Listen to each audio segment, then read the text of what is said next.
Yeah. Nvidia shares have fallen in response to earnings in 6 of the past 8 quarters, including the last 4, per Yahoo Finance AlphaSpace analysis. Love AlphaSpace.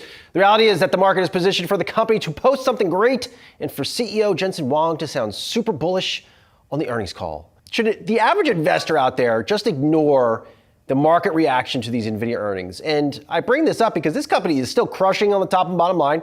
We're going to have this discussion 3, 6, 12 months from now. And it's still going to be the same discussion. They're crushing it on the top and bottom lines. Yeah, such a great point. And the reaction function may be a bit easier this go around because it's about 10% below its all-time high. It's trading at 20 times, 21 times next 12 months, which will likely go down to 18 times after they raise their guidance. They'll likely do way more than the $92 billion that's expected in revenues. And clearly, they'll continue to have 75% margins. So if you're going to play this stock as a long-term investor because of its earnings reports, it's probably a mistake. It's a great stock to have in your portfolio, trading at a very reasonable multiple and growing its earnings and its revenues and its gross margins at a tremendous pace. So I think the reaction to you as a long-term investor is to ignore the noise around this and just understand it's one of the greatest companies and sits at the center of the artificial intelligence revolution. Why does Nvidia trade at these types of lower valuations compared to others in tech? It almost doesn't make any sense. It doesn't make any sense. I think there is some concern about what they're using their balance sheet for and how much vendor financing they're doing with some of their largest clients. And then there also is some concern that perhaps one of the large language model builders will eventually drop out of this race. And instead of having 5 or 6, we'll have 3 or 4 large language model builders, and there will be less demand for NVIDIA products. So I think it's that, the concern that perhaps AMD comes out with something that's good enough in its next generation. So there's always been that concern. But, I think in real time, looking at a company of the magnitude of NVIDIA trading at a S&P multiple is probably one of the most ridiculous things you can think of. I don't envy Jensen's position right now because I think right now you're clearly seeing the market tell everyone that the CapEx is peaking this year, and it's going to essentially go lower and lower as open model gains momentum and as time goes on. But all NVIDIA and Jensen can do is show up every single quarter and prove that they're physically shipping more and more of their product, and that's going to result in a lot more revenue. I think right now we're anticipating $95 billion this quarter.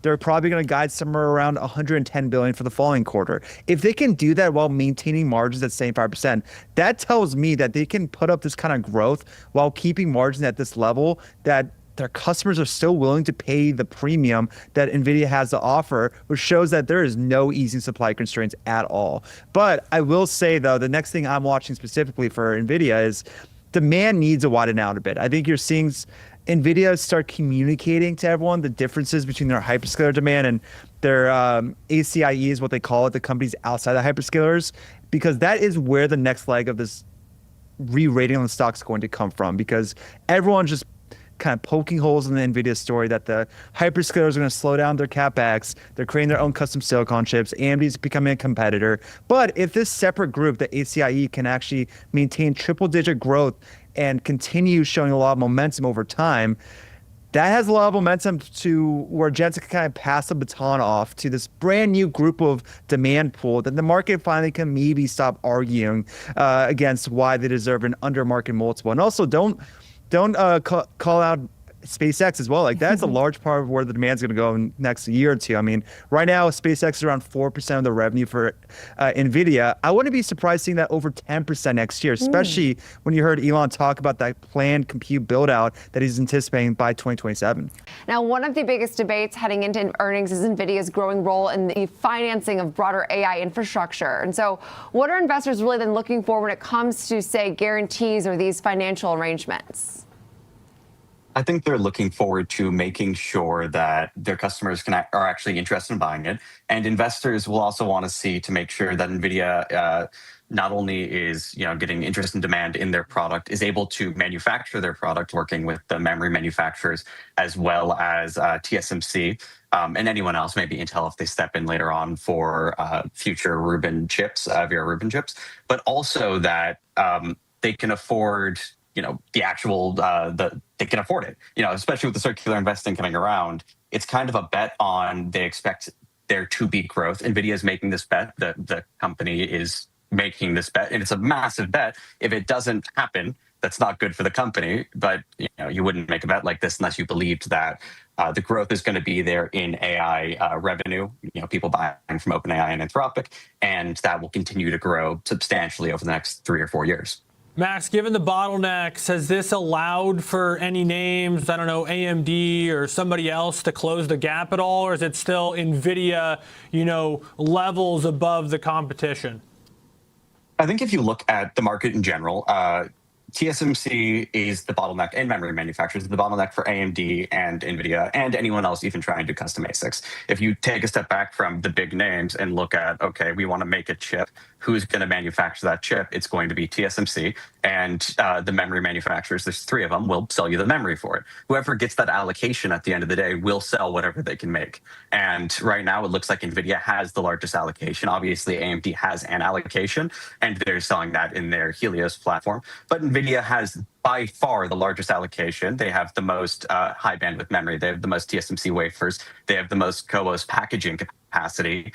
They will be the winners of this. And you can, there's obviously a place for someone to step in if they have wafer allocation, but it's all limited to, can you get that allocation? And Nvidia has the most.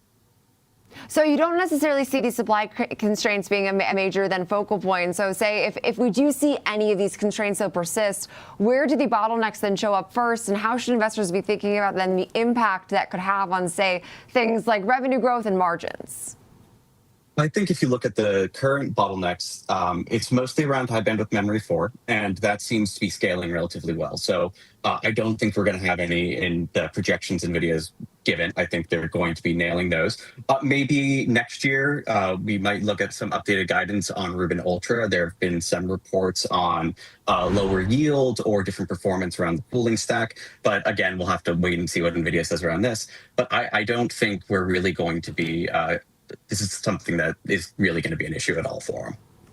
All right, let's talk, stock price performance. Let's talk the potential for surprise here, Max, because if you look at earnings reactions for Nvidia, the next day it's been down each of the last 4. But what really stuck out to me more so was in the last 2 years, the last 8 quarters, 1 month after earnings, it's been down 7 of the last 8. Basically saying that there isn't really a lot of positive surprise in the Nvidia numbers. Not that the numbers are bad, but that the market kind of understands the story. So I ask you, what can they tell us that's going to get the market excited if there is something? I don't know if they can. I mean, if you think about even the past 8 quarters, as you had mentioned, everyone expected, okay, they're going to beat, and they beat. It's by how much did they beat, and it's been roughly a blowout each of those 8 quarters, right? If we already go into it assuming this, how much of a surprise could it really be? Could it even be an even larger blowout? Probably. And would that be surprising? Probably. But I wouldn't be surprised buying a bunch of shares. I don't know if the stock price is really going to be able to do it. It's kind of hype at each earnings launch, and that's not necessarily a bad thing. There's obviously a reason why it's like that, but a lot of investors just know they're probably going to beat, and you're going to time it around this peak after they beat. I don't know if there's too much that they can really do to control it. Especially, I have noticed a lot more retail investors in the market recently, and these type of cycles feel pretty just about right what I would expect when you get a large retail presence. Okay, this morning. So you argue that 2026 looks fundamentally different from 2022. And so for those who are worried that there are similar things that could be setting up to happen, talk to us about why you say this time is different. So for context, Diane, in the first half of 2022, I was bearish.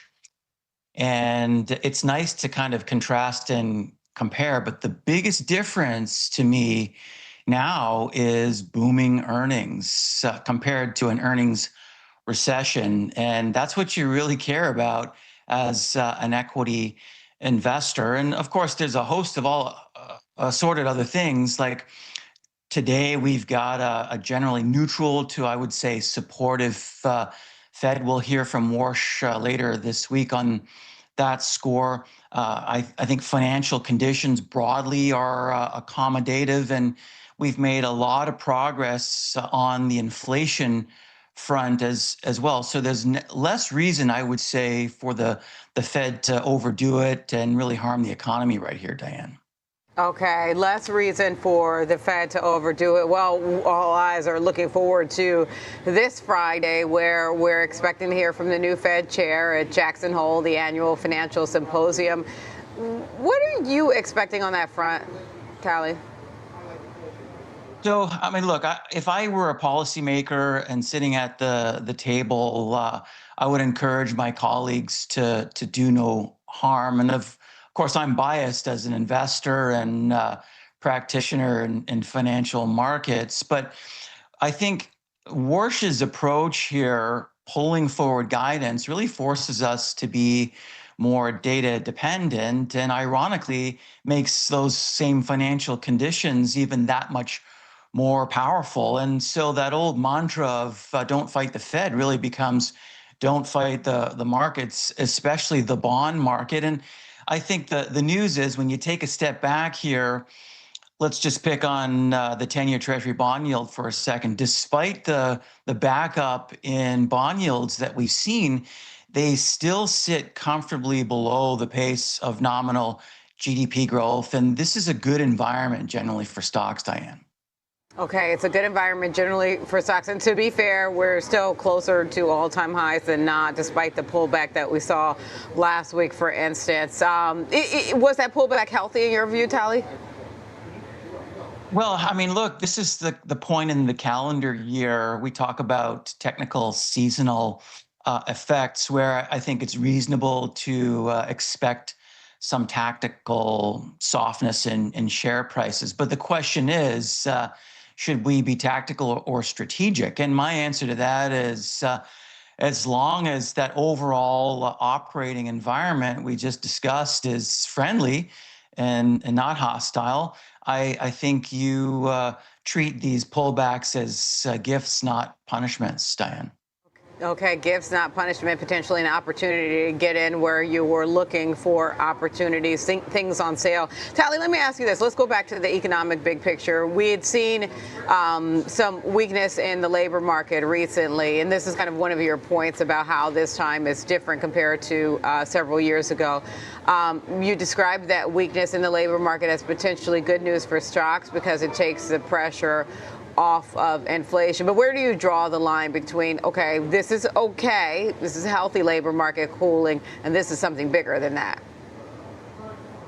Well, so and this is a great question. And when you take a step back, and I think that's a good way, the way you framed it exactly, Diane, you can look at something called economy-wide capacity utilization. And so this looks at the employment rate plus the industrial capacity utilization rate. And it's pretty normal right now. Those two concepts combined right about where you would want them to be, not too hot, not too cold. This is what we mean by a kind of Goldilocks operating environment. And the next step is, well, what does that mean in turn for inflation? And lo and behold, core inflation trends are running right about where you would expect them based on that economy-wide capacity utilization rate. So again, this gets me back to that statement, Fed, do no harm. And then speaking of let's take it within the context of the Fed and its mandate. Inflation obviously front and center this week once again. And you mentioned the term not too hot, not too cold. PCE, what are you looking for on that front? So if recent trends in CPI and PPI and lower energy prices generally from peak are any guide, I would expect more of the same, making progress generally on the inflation front. There's a cool indicator out from the San Francisco Fed. It's called the Inflation Shock Momentum Index, right up our alley, and it compares the difference between the positive and negative shock categories. And guess what, Diane? We're below the horizon line, meaning we have actually been seeing persistent negative or downside inflation shock. So again, that's another way of reinforcing my statement. I think if past recent history is prologue, more to come on the encouraging inflation front. ahead and look for like forward expectations. Obviously, you do not have a glass ball and cannot predict what they will say. But as far as right now, like the key questions we still have around things like Vera Rubin, for example, I mean, do you think that we'll get a lot of the answers, or we could still be left with some more questions than answers, which has been a theme for some of these major AI forces, although it hasn't been even. So it's very difficult to predict. I think they're going to answer some questions, and we're going to have more afterwards. We've seen today, they said the Grok LPX rack is now in full production with Vera Rubin. Early last week and over this week, or late last week and over this weekend, we saw Vera Rubin racks coming online, production racks coming online at Microsoft and OpenAI. They had earlier in the year the early pre-production racks to make sure everything's ready and set and your software's ready. Now they're actually installing the production rack. So obviously manufacturing's working. Customers are finally starting to receive deliveries. I bet that's going to be a headlining topic of the call. And then probably just some updated production timelines, which are very likely on time. I mean, I just, knowing what I do about the supply chain, I can't see there being any major disruptions on the current Vera Rubin NVL72 that they're planning to ship through next year. Okay, last question I have for you then, Max. If you were to give, if I gave you two, I guess, choices, and I ask you which would be the bigger surprise to you, Nvidia barely exceeds or even misses the expectations, or they beat by a huge amount given all the, kind of the known supply chain bottlenecks? Which to you is more surprising?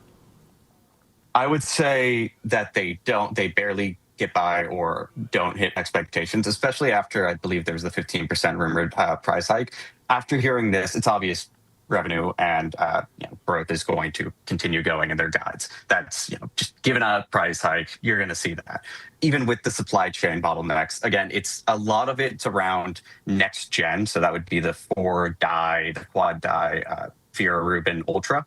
That might have something going on. I don't know. NVIDIA's been clear that, nothing's really changed on their side, even with the supply chain reports saying maybe something has. But that's not necessarily a bad thing for them, because if you can scale back on the low yield, high performance chip, you can just sell a ton more of your high yield, still really high performance, but less peak chips that will give, I would say, a greater overall compute capacity in a more manageable timeline in terms of both customers buying it and putting up power for it. So yeah, it might not, I think it would be a massive surprise if they were to not hit what they, not hit expectations.